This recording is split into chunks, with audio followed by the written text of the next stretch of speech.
ఏపీలో పేదలకు ఇల్లు కట్టలేని జగన్ ఋషికొండలో ప్యాలెస్ కట్టారని సీఎం చంద్రబాబు దుయ్యబట్టారు. పేదలందరికీ ఇల్లు కట్టించే బాధ్యతను తమ ప్రభుత్వం తీసుకుంటుందన్నారు. 100 కోట్లు దుర్వినియోగం చేసిన జగన్ సీమను అభివృద్ధి చేయలేదు. రాయలసీమను మేము రతనాల సీమగా చేస్తాం.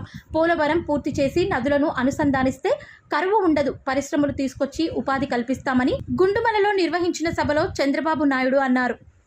ఈరోజు ఆదాయం అయితే నిల్లు, అప్పులైతే ఫుల్ చేసే పరిస్థితికి వచ్చారు. విలాసవంతమైన జీవితానికి అలవాటయ్యారు. ఒక విషయం మీరు చూడండి, రాయలసీమలో రైతులకు డ్రిప్ ఇరిగేషన్ ఇవ్వలేరు.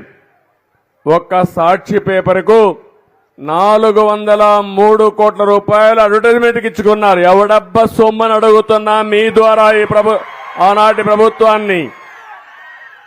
అంటే మీకు భయం కానీ లేకపోతే రేపు రాబోయే రోజులు ఏమైనా జరుగుతుందని కానీ భయం లేకుండా పోయారు. మనకు రోడ్లు వేయలేరు, ఇక్కడ రిజర్వాయర్లు కట్టలేరు.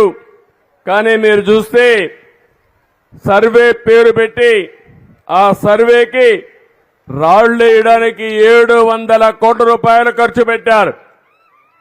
700 కోట్ల రూపాయలు రాళ్లు తయారు చేసి ఫోటో వేసుకున్నారు. శ్మశానంలో ఎట్లయితే ఫోటో పెడతాం చనిపోయిన వాళ్ళకి, ఆ మాదిరిగా ఫోటోలు వేసుకునే పరిస్థితికి వచ్చారు. దీని ఖర్చు 700 కోట్ల రూపాయలు.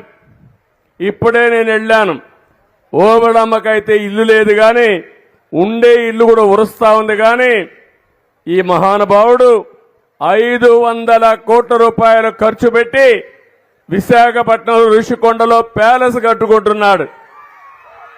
అంటే రాజులో మనం, లేకుంటే మనం ఏమన్నా నియంతలో మనం